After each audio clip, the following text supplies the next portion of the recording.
Boker Tov à tous, et on finit la bracha en disant Baruch Ata Hashem, Mechaye Hametim, béni sois-tu Hashem, qui fait revivre les morts. Et on se pose la question, c'est que quand on dit Mechaye Hametim, Hashem il fait revivre les morts, on est en train de parler au présent. Mais Triat Hametim, c'est dans le futur. Est-ce que Hashem actuellement il est en train de faire revivre les morts? Non. Alors pourquoi est-ce que on parle au présent de quelque chose qui est censé se passer au futur? Et on nous explique que on a tellement la foi, on a tellement la confiance en Hashem à ce sujet que c'est comme si on était en train de le vivre à chaque instant. On va donner un exemple pour comprendre mieux, c'est que quand on est impatient ou quand on est excité d'une certaine situation, on en parle comme si on y était.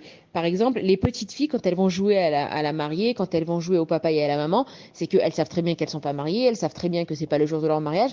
Elles le font parce qu'elles ont tellement envie de ce moment, elles le vivent tellement, elles savent qu'elles vont tellement être contentes dans ce moment qu'elles le font aujourd'hui parce qu'elles le vivent entièrement. Ou bien les petits garçons qui vont dessiner leur voiture, qui vont avoir plus tard, c'est qu'ils sont déjà en train de s'imaginer en train de conduire dedans et comment ils vont se sentir et quelles options ils ont envie et quelle couleur elle va avoir la voiture. Parce que quand on vit la chose, quand on croit en cette chose-là, on a envie de parler au présent parce qu'on est en train de le vivre. Et Mechaï Ametim, on y croit, on le vit et on sait que Mashiach, il peut arriver à n'importe quel moment du jour ou de la nuit. Et donc, on parle au présent pour dire que c'est pas dans un avenir futur, ça va arriver, c'est que c'est en train d'arriver. On est en train de vivre ces moments-là et on le vit au présent. Bonne journée à tous.